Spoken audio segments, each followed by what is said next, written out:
Hello, can I get advice as to when's a good time to begin? Not sure if we're waiting for, looks pretty empty in there, so not sure we're waiting for more folks to arrive or if they're all online. I think we need a few more minutes. Sure. Thank you.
Hi. I think we need to just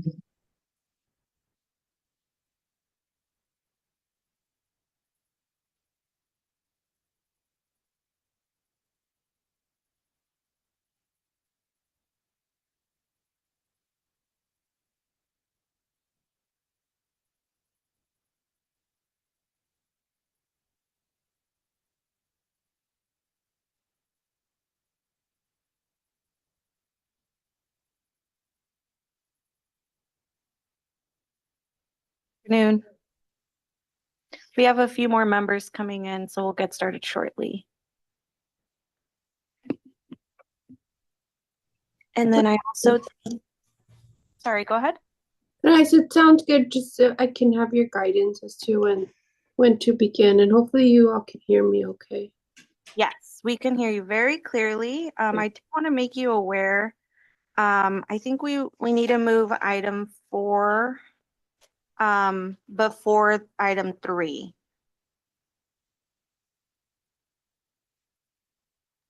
Okay, Thank you. I'll make sure to do that. Thank you.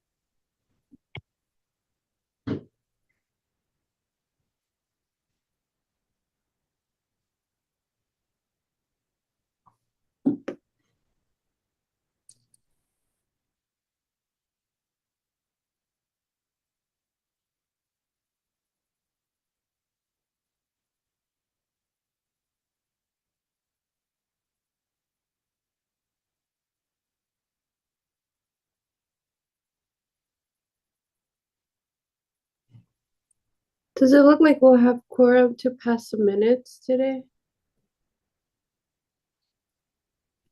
We did have the RSVPs, but not all the members are here yet. Okay. But if you like, we can at least get the meeting started.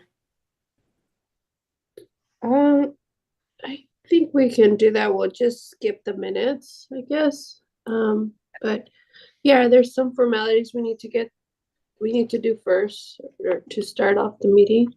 Yes. Okay, so why don't we start that? Okay, housekeeping remarks? Thank you for participating in today's meeting. Please do not connect to Zoom or teleconference while in the room, and please silence all devices. Click on the globe at the bottom of your screen to select either English or Spanish.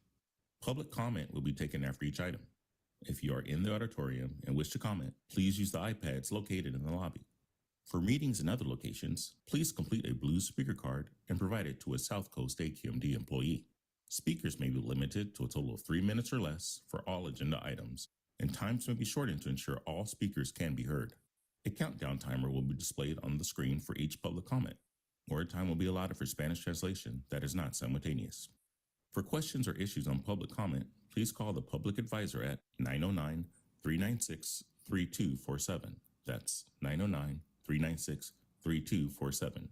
Please adhere to the speaker time limit and treat others with courtesy, civility, and respect. Failure to do so can result in your mic being muted or you being removed from the meeting. Be aware that this meeting is being recorded. By participating, you are authorizing recording of audio and visual content presented during the live event and consent to subsequent use of the recording in the public domain by South Coast AQMD. Perfect, thank you. Why don't we start with roll call?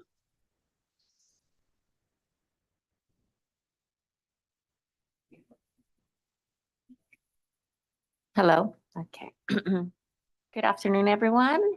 We'll start off with Chair Veronica Padilla Campos, Present. Senator Vanessa Delgado, yeah. Supervisor Kurt Hatman, yeah.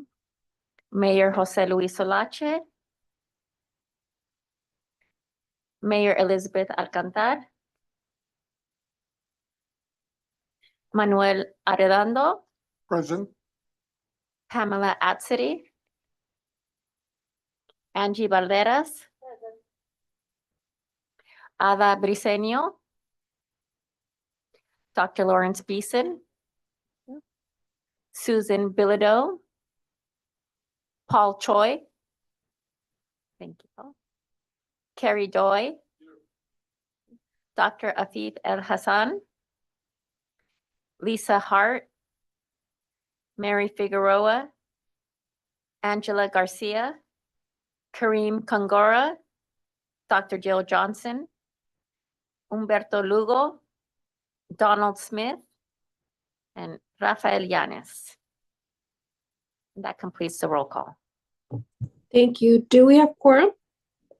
No, we do not. No, okay. Well, welcome committee members, welcome staff, welcome folks of the public. Thank you for joining us today. Because we don't have a quorum, should I skip the minutes, the vote for the minutes? And move on to the review or follow-up items? Not sure who's gonna give that.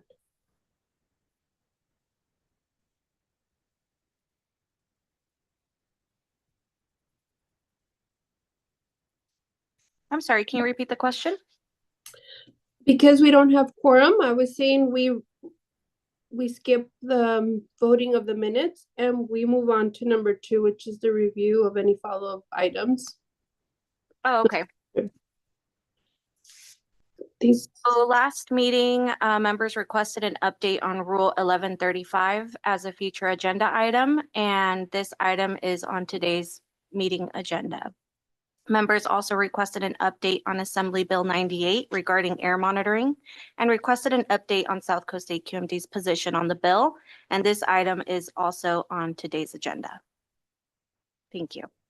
great. Okay, so then we got a request to move item 4 before item 3. So sorry, I don't have the agenda before me, but let's move to item 4, which, sorry, what is 4? Oh, so the update on the Assembly Bill, AB 98, and we have Philip that will be presenting. Yes, thank you very much. Yeah. Good afternoon, everyone. Good afternoon, Chair and advisory group members. My name is Philip Crabb, and I will be presenting on AB 98. That's relating to warehouses and planning and zoning logistics use truck routes. So AB 98 was a state bill. It was a last minute gut and amend that was expedited through the legislative process during the last week of the 2024 state legislative session. Assemblymember Eloise Gomez Reyes is a joint author of the bill as well. It passed the legislature and was signed into law by the governor on September 29, 2024. The bill was opposed by cities, environmental justice organizations, and others, including South Coast AQMD. The bill includes provisions related to the land use planning authority of cities and counties, such as prohibiting cities and counties statewide from approving new or expanded logistics use developments or warehouses, unless they meet certain standards. These standards were set without broad input from those impacted, including local government and environmental justice organizations. For South Coast AQMD, our agency would be required to deploy mobile air monitoring in Riverside and San Bernardino counties, to collect air pollution measurements in communities near warehouses, conduct an air modeling study to evaluate the impact of air pollution on sensitive receptors, and submit an interim report to the legislature by January 2028, and final report by January 2033. The monitoring and modeling study included in AB 98 would likely cost several $1,000,000, and state funds are not guaranteed by the bill for this purpose. The air monitoring and study requirements in AB 98 also do not consider South Coast AQMD's mobile monitoring as part of AB 617 efforts, and comprehensive monitoring and modeling analysis as part of our MATES studies. In effect, AB 98's air monitoring and study provision could detract from South Coast AQMD's limited resources while not yielding scientifically useful information nor directly reducing air pollution. We look forward to working with the legislature and stakeholders in 2025 regarding possible cleanup legislation. And I believe that our Assistant Deputy for Planning, Rule Development, and Implementation is here, as well as I am, to answer any questions. Thank you.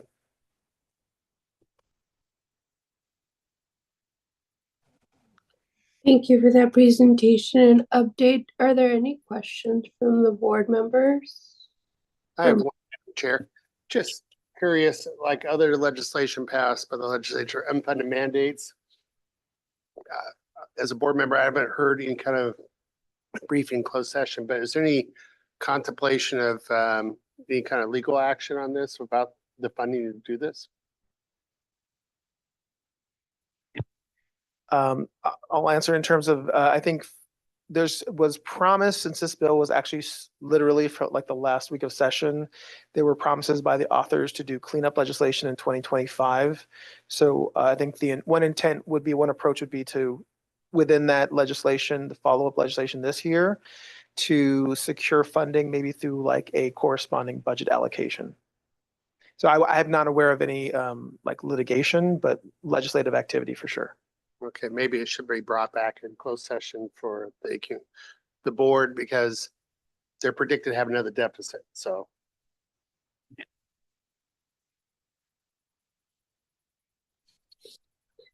Thank you. I do see somebody else has their name flipped. If someone can help me call on folks.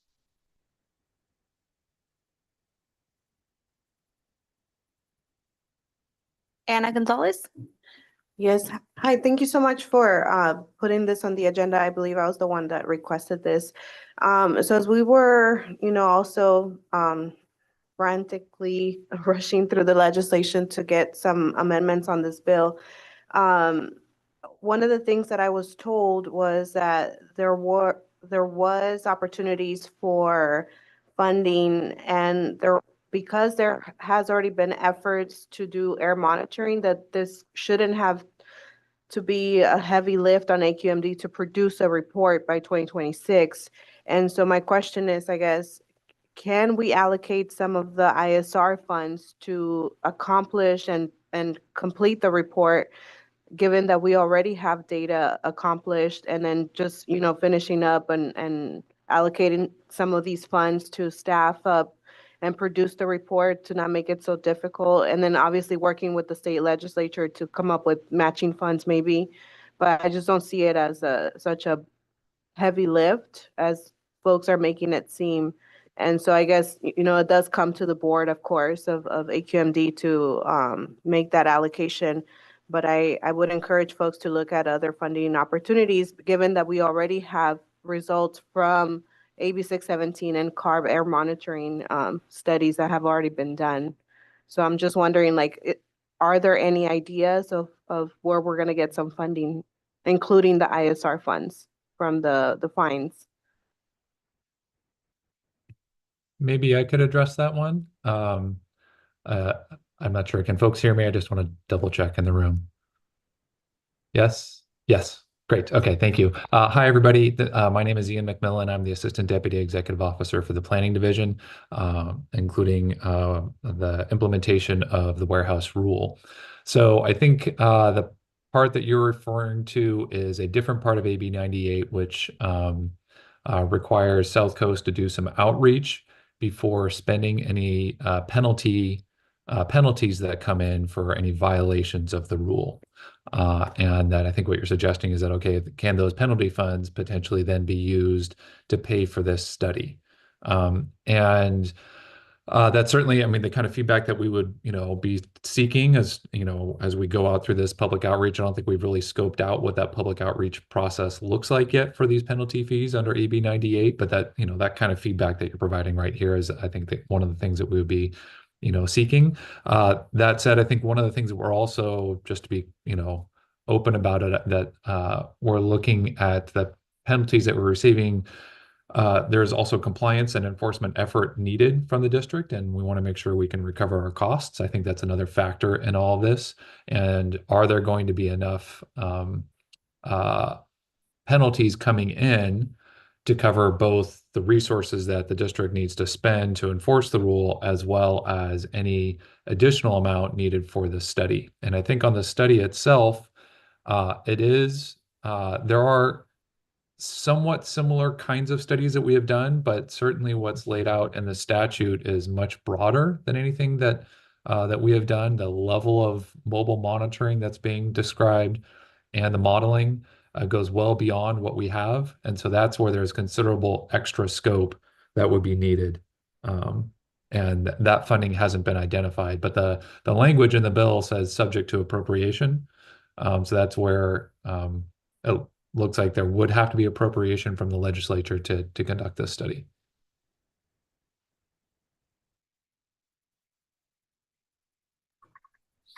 Thank you, Ian. Are there any other questions in the room from committee members? The image of the room is not coming up for me, so I can't. Oh, there it is. I don't see any names up anymore. Do I have to take public comment? I don't know if there is any. Yes, public comment. Okay. Is there any public comment in the room? No. How about online? No. Okay. If there's no further discussion on this item, thank you for the report. It seems like we will be hearing more on this, maybe in our general board meeting. So thank you for that. I don't know if we have a quorum to do number 3, because that does require a motion. Is there a recommendation to go to item 5? We actually just met quorum. Okay. And So can we then have the presentation on item 3, please? Yes. The 2025 goals and objectives. Awesome. Not sure who to hand it Hi. over. Hi. Basically, I hope that all the members already had a chance to review the goals and objective for 2025. If there are no questions or concerns, we can proceed and vote. Madam Chair, I do have a couple questions on this. Please. I just see that I'm on a couple of committees the same way. We start to drift out past the, I guess, the lines of the committee.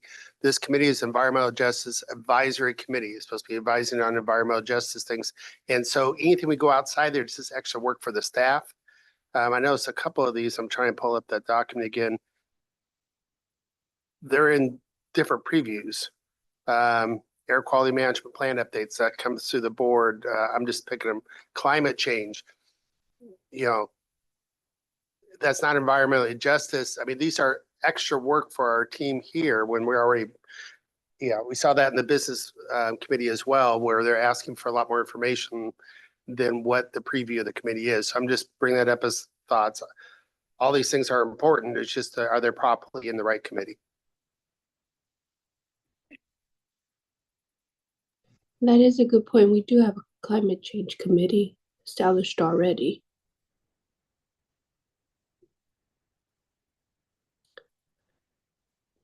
Do you have other comments, Mr. Ingman, that we can discuss? Emerging technologies. We have emerging technology committee. Why are they here in GAC?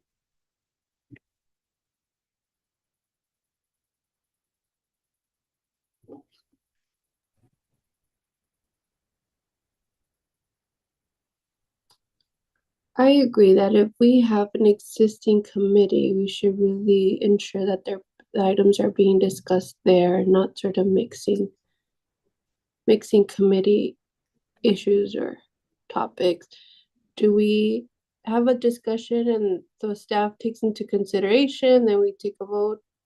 Can someone assist in the process here? We can take these items back and bring them back for another vote. But I do see some hands in here. I see Anna Gonzalez has a question. Yeah, really quick. I do believe that these items should stay and they do belong in this committee, because when we talk about climate change and emerging technologies, they impact our communities of color and our disadvantaged, vulnerable folks that have, for a very long time been impacted by these types of items that are on here. So I think it's important to have these conversations. I do not think it's overwhelming the staff. And if it is, please staff, make it known. But I think it's important to have these conversations. And as far as I go, I'd like to make a motion to approve the objectives now. And I would second that. And I would like to add that, it's amazing how we put these things for discussion, and it should be assumed that we're looking at it from the point of view that we're going to speak up if there is any effort to just make the communities which do not have the means or the power or the representation to object to some of these changes. I mean, technology and all these things are wonderful, and coming up with all these ideas for climate change, but we need to keep in mind that it affects a lot of the communities which we represent. I mean, it's no accident that the smoke, the fire burning of toxins and plant was put in the middle of Mecca instead of, let's say, Riverside. So those are the things we need to look at as part of the Justice Committee, that ensuring that we're represented and that we all share in the cost and also the protection of all this implementations.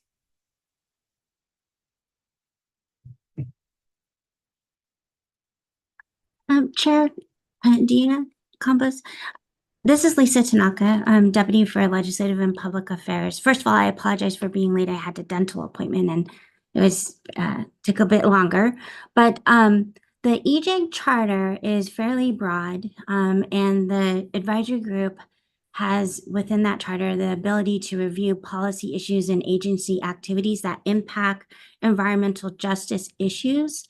So that can include those broad things, including climate and learning about new technologies as they impact environmental justice communities. So we always look at it from that lens and how those issues can impact. And through the AQMP, we have presented through the development of the plan, and that's part of our outreach, which is required in the development of AQMP is outreaching to environmental justice communities. So EJAG has been part of that and included in our plan. And so it is fairly broad, and we appreciate the concern for staff, and we target those presentations from the EJ perspective. Thanks, Lisa. Can you sort of present on what the difference is from the previous goals that we had? Is climate change one of the new ones that were added, or can you just remind us of what we're seeing compared to what was there before? So in the last year, there was a lapse in having goals and objectives. I think there was a lot of transition going. And so I think what staff did is took the previous year and sort of updated it. And Vanjie, can you confirm or not whether climate was added to this year, or is that something that was picked up from the, I guess it would be 2023 goals? Hi, Lisa. I would have to go back and double check, but I believe that we just added that, but I would have to double check. And these goals were developed just based on discussion, or how were they? How were they developed? I think they were based on 2023. So sort of a continuation of items that were previously heard and of interest, and then based on the discussions that have been held in the last year from EJAG. So it's based on sort of like what we've heard from the committee and things they've asked for in the past. Or advisory group, excuse me, not committee. And the climate change committee it was recently created, right? We've only met once, but I know it was, or twice maybe, yeah, but it's fairly new. But if it's not a burden on staff and this committee would like to continue hearing it, and I think there was a motion on the floor in a second. So I don't know if there's more discussion from the committee. If there isn't, I'd like to see if there's any comments from the public. But I really can't tell if somebody can just assist me. First to see if no comments from the public. Okay, and how about from our committee? I don't want to close that out yet. Just want to make sure our committee, do they have? Yes, we have one. Kareem? Okay. Yes, thank you, and appreciate the commentary. And I do agree with Supervisor Hagman to a certain extent. I think what happens in government is there's a lot of silos that build up. And so I wasn't even aware there was a climate action committee. And so I serve also on a statewide committee, and we have multiple for the state bar. And so we typically have a liaison that operates as a voice for our committee to the Board of Trustees and the Supreme Court. And so those kind of things, I guess, would be good to kind of, understand better. But yeah, definitely the duplication of efforts is a concern just because of the staff time. But if it's no burden to the staff, then if there's any ways that we could kind of collaborate better with the different committees and kind of understand their direction, their objectives and goals, it might help us be more effective in kind of our purview and what the charter says for their, if I even had to schedule their meetings, I wouldn't mind listening in just to understand what the greater conversation is occurring. But overall with environmental justice, it's so intersectional that a lot of these concepts and ideas overlap and impact, our communities. So thank you for taking up this comment, Chair. Thank you for that. And And if Chair, you there- have a motion and a second. Can I suggest maybe they amend the motion to add the minutes and that we take it all one vote? I think the motion was Ms. Gonzalez. Do you Yes, accept? I'll amend my motion to add the minutes. Great. I will, it's a second, I will also accept that amendment. Thank you. Why don't I just call the vote then? If there's no comment from the public, we can move on to the vote. No comments from the public in person. And none online. Great. Okay, let's take the vote. Hello. Okay, Chair Veronica Padilla-Campos, Yes. Senator Vanessa Delgado, Supervisor Kurt Hagman. I'm sorry, can you repeat? Mayor Jose Luis Solache. Mayor Elizabeth Alcantar. Manuel Arredondo. Aye. Thank you. Pamela Atsidi. Thank you. Angie Valderas. Thank you. Ada Briseño. Thank you. Dr. Lawrence Beeson. Thank you. Susan Bilodeau. Paul Choi. Yes. Thank you. Carrie Doi. Yes. Thank you. Dr. Afif El Hassan. Lisa Hart. Yes. Thank you. Mary Figueroa. Angela Garcia. Kareem Kangora. Thank you. Ana Gonzalez. Thank you.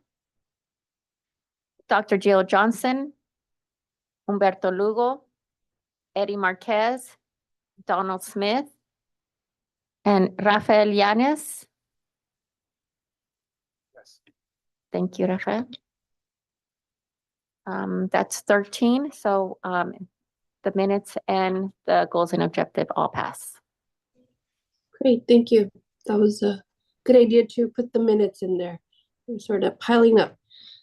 So thank you, everybody. Let's move on to Michael Morris, who's going to present or give us an update on Rule 1135. Thank you. Good afternoon to everybody. Mike Morris, Planning and Rules Manager. Next slide, please. So I'll be presenting on our Rule 1135. That's our rule that regulates NOx emissions from electricity generating facilities. Back in 2018, we amended the rule to include best available retrofit control technology for all the units in the South Coast Basin. And most of those limits were effective in 2024. And I can report back that for the vast majority of the fleet of electricity generating equipment, we have the cleanest and most modern power generating equipment anywhere. There is one exception to that, and that is our power generating station, Pebbly Beach generating station on Catalina Island. That is an older facility. Back in 2022, our governing board directed staff to go back and do a BARC assessment for that to see if that equipment could be improved. Next slide, please. So the latest amendment that recently occurred just 2 months ago was for that one single facility on Catalina Island. The island power is generated by 6 diesel engines. Most of these engines are very old, in the 50 to 60 years old. They are very high emitting. On the slide, you'll see that we say the concentrations are between 51 and 140 parts per million for that equipment. To compare that to our fleet of modern equipment used on the mainland, those emissions are more like 2 ppm. So they're much, much higher emission rates than what's required for the rest of the power generating equipment. And of course, that doesn't even include the solar and other things that renewables that people are generating. Oh, and I did want to mention there were some changes to the slides just to hopefully improve the clarity for this audience. So there's some minor differences between what was posted and these slides. In addition, about a decade ago, the South Coast did provide some microturbines to try and address some of those emission problems on Catalina Island. Those microturbines now are nearing the end of their useful life. Many are in disrepair, and they probably need to be replaced with some other type of technology. Next slide, please. So if you look at the picture on this slide, you kind of see the geography of Catalina Island. It's a very rough terrain, very few flat spots. There's no access through pipeline or anything like that for fuel, so everything has to be brought in by ship. There's not really any area to expand. The conservancy that operates most of the island is dedicated to maintaining the natural or existing setting of the island. So there really isn't any area where they can expand. That area is roughly the size of our parking lot. So they're trying to provide all the power for the island in a pretty small space. Also, one of the key elements of looking at the challenges for this island is that there is the possibility that boats might not be able to make it to the island. There could be storms. We've tracked in the past how long they've been interrupted from fuel deliveries. It's been as high as 5 days. So they do have to have a 30-day fuel storage to make sure that they are able to provide the services for this island.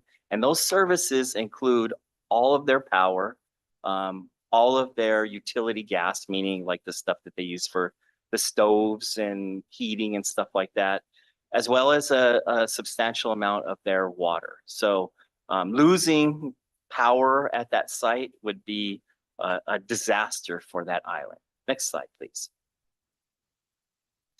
So right now, and this is an overview of the facility, and I'll kind of walk you through a couple of key areas. The red boxes and purple boxes are their power generating equipment. On the bottom left, that's where the engines are that currently operate. And on the upper right, you see where the microturbine pad is that we provided them. Right now, the plan is for them to remove the engines that are in purple and replace them with new Tier 4 final diesel engines. That will reduce their emissions by about half. They're currently operating at around 70 tons per year of NOx. And with those newer engines, replacing the dirtier engines, we'll get about a 50% emission reduction right there. That will obviously happen pretty quickly. Next slide, please. But the rule, as it's designed, has a glide path for them to reach much lower emissions. So by 2027, we expect 2 of those engines to be in place. That'll knock it down by almost half. And by 2028, the 3rd engine will be in place, and it'll be more than half of the emission reductions that we're looking for. 2030 is the next milestone that we've provided in the rule. That will incorporate some type of new technology on the microturbine pad. And then finally in 2035, we're looking at the adoption of zero emission technology, which will reduce the emissions by more than 90% overall, down to 6 tons per year of NOx. Next slide, please. So, we've already kind of gone over some of the geographic difficulties for, putting on technology on this island. But the other thing that needs to be highlighted is how difficult it is to make this type of transition while they're continuing to provide power. So, you know, they can't shut down the facility and, you know, spend a year or how much time putting in their replacement equipment because they have to continue to provide power continuously. And so what they'll end up having to do is replace one by one the pieces of equipment and have enough backup so that they can continue to operate continuously through those summer months where their power requirements near their peak. And so because of that, that timeline to incorporate this new technology is pretty extensive. As you might have seen earlier, we're looking at 2030 and 2035 for the installation of the near zero and zero emission equipment. There are some feasibility analysis and time extensions allowed in the rule in case they do run into some roadblocks along that way. Next slide, please.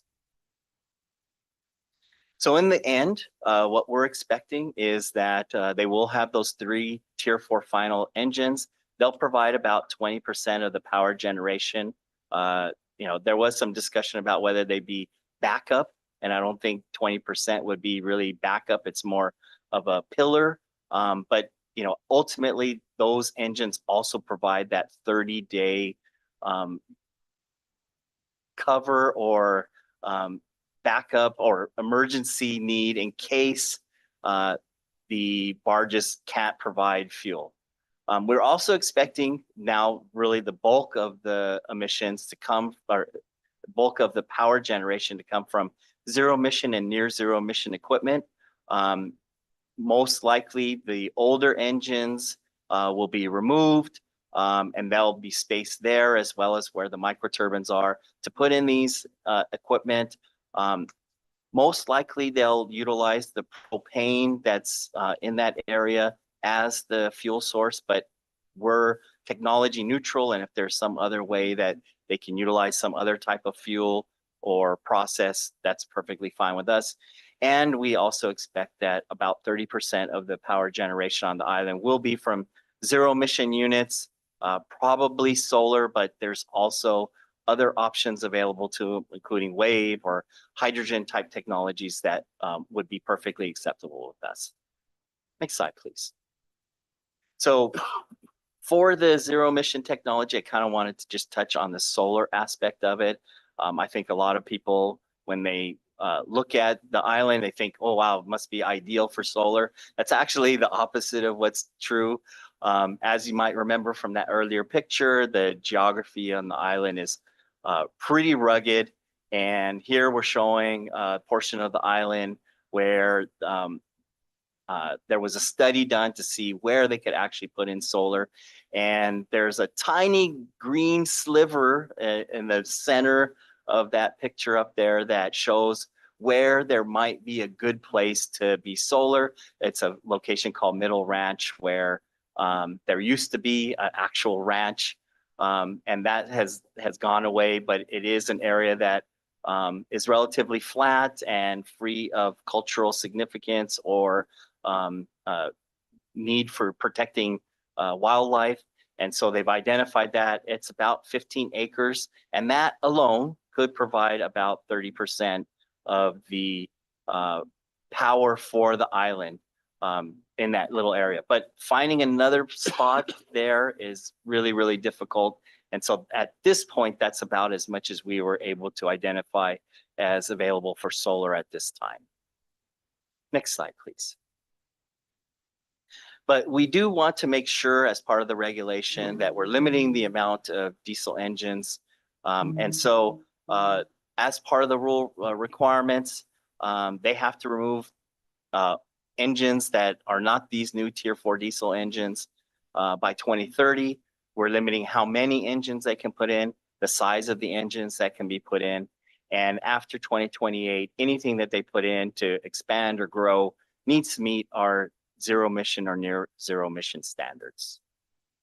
Next slide, please. Now, the equipment that will be going onto the island is very expensive. However, we do expect as part of this rule development that they will eventually realize a cost savings, primarily because it's so expensive to deliver the fuel to the island.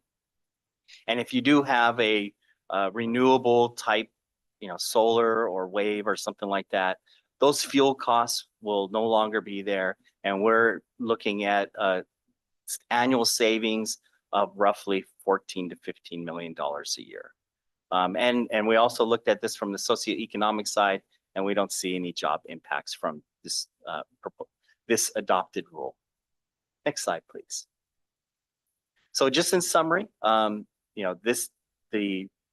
Pebbly Beach generating system on Catalina Island is a critical system for them. It provides their electricity, it takes care of their water, their utilities. Obviously, having stable, continuous power is important, and we don't want our rule to in any way impact that. And so all of those factors went into how this rule was developed. We do expect a pretty significant reduction over the next few years from the installation of those newer engines, with further emission reductions from the adoption of zero emission and near zero emission technologies at a cost savings. Next slide, please. And that concludes my presentation. I'm available for questions.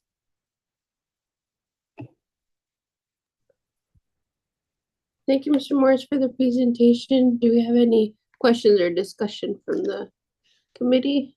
Yes, Rafael? Hi, thank you. So just out of curiosity, I know because there's a natural canyon formation, if wind technology has been, studied, and, I know you didn't mention it. I know you mentioned wave, but, there's some environmental impacts and whatnot to the natural, marine life there with those plants. So, I think, given the prevailing winds, the constant blowing, I think that would be, prime time for wind technology to be installed earlier rather than later. So I think there's wind would certainly be available option. That was something that was looked at back in 2018, actually. And surprisingly, Catalina doesn't have that great of a wind pattern for the technology. There's nothing stopping them from finding a peak or two that they might be able to utilize that. I think there's also the competition with the Conservancy, where they don't want to open up land to put in those wind towers. So it might have to be something that would be on the water itself. It's an available technology. They certainly could do it if they decided they wanted to do it. We're not restricting that. There has been some look at it and just hasn't been all that appealing yet.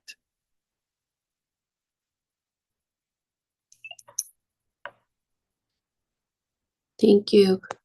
I don't know if anybody else, I just wanted to ask one or two questions, but wanted to wait to see if there's others. No other questions. Okay. Ms. Morris, just wondering about Middle Ranch. Do we have a date when that would happen? So Middle Ranch right now is available space, and I believe we sat in on the conversations with the Conservancy and the Southern California Edison, who operates Pebbly Beach, and they are in negotiations in being able to utilize that land to lease it from the Conservancy. The challenge is that right now it's considered that the LA County has limits on where equipment can be put on the island for power generation. It's basically limited to where the airport is and this Pebbly Beach area. And so they'll have to change that provision in the LA County to be able to utilize that site. And so that's basically the main part of that delay. And then once that's done, then yeah, you can start bringing in the equipment and things like that to build it up, which would also take some amount of time. Got it. I think 30% of energy is great, right? That would greatly reduce the dependence or sort of that vulnerability that they have. Absolutely. And it was just back in 2018, that Middle Ranch area was only projected to provide about 15% of their power. So just with the technology improvements over those few years, we've already seen it double. And who knows, and maybe another 5 years, we might be able to get even more percentage of their power from solar at Middle Ranch. Well, that's great. I just want to thank the staff. I know you all have been working on this for a long time. There's so many restrictions. So, we have been really working on a delicate balance, right? So I just really appreciate the work and appreciate the update. If there isn't any more comments from the committee, or is there one? Sorry. Just real quick, I just want a clarification on it's gonna be the solar that's gonna be built in Middle Ranch, or is it gonna be other stuff overflow from, because on the left-hand side where all that is, the Edison, like that's really, really tight. Like I've seen it and I'm just like, all the changes and all that. Do y'all plan to use that Middle Ranch for anything else other than the solar? So I can't really speak exactly what Edison plans to do. I think there could be other power projects that would, be a place that Middle Ranch, providing that the city allowed them to do that. I think the appeal though is that, it would be a renewable source like solar. Perhaps, there could be something else, but I think they're really limited in, the area itself and the remoteness of that particular area. So, you could have something like solar and be able to just transmit it and have, maybe someone go over there and do the maintenance or something like that. But if you had actual equipment, it's really hard to get to that part of the island. It's a tiny little road and really challenging to get there. Sure. No other questions. Thank you. How about online or in person? Are there any hands raised? Online, do we have any questions from the audience? None. Great. And this is just information, all right? Just an update. We don't have to take a vote. Correct. Okay. Well, thank you for everybody's participation. Number 6 is the 2025 meeting schedule. I don't think there's a need for a vote, but just for folks to really review and put that in their calendar and hope to have everyone join us. Yes, I'd like to make one update. Sure. So the meeting schedule looks correct. Just a minor update for next meeting. It's Friday, February 28th, and we'll be sending an updated meeting schedule as well.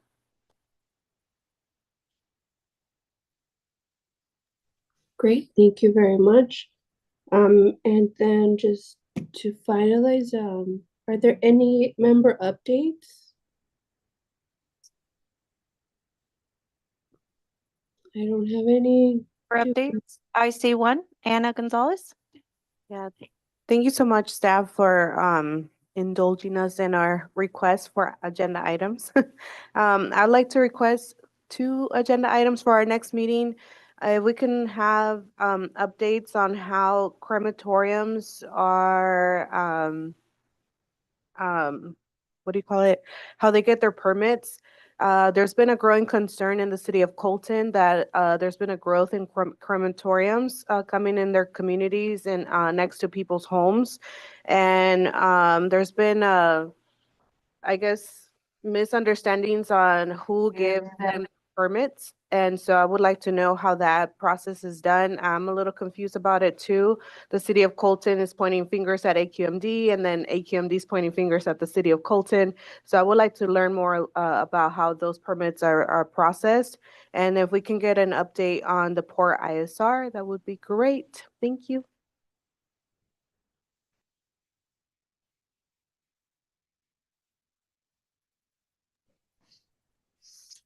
We Thank will you. discuss these items with legal and we'll let you know. Thank you. Thank you for that. And I think we'd second the Port ISR update for this group, although I know in our general board meetings, we've been hearing a lot from public comment and whatnot. So I think it's important to hear it here at this committee meeting.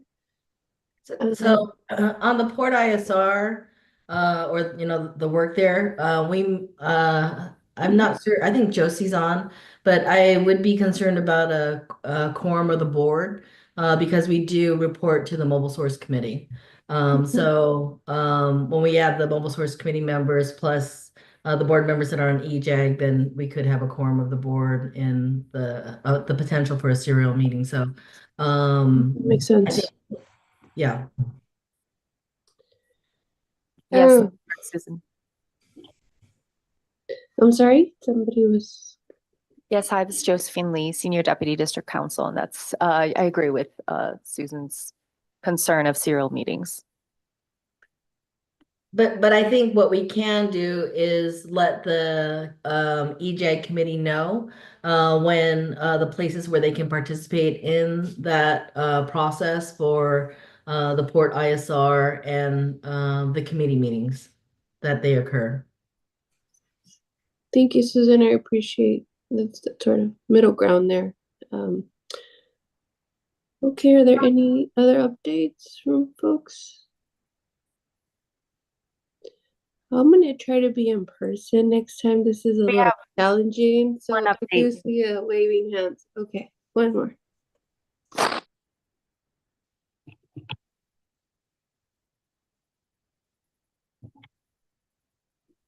Hi, thank you, Madam Chair. Kerry Doy from PACE in LA. With regard to updates, other business, what I've been thinking about quite often recently, actually, is that AQMD has a number of programs to ostensibly to bring pollution down, essentially, right? I was wondering, is there some kind of a tracking tool to find out about the impact?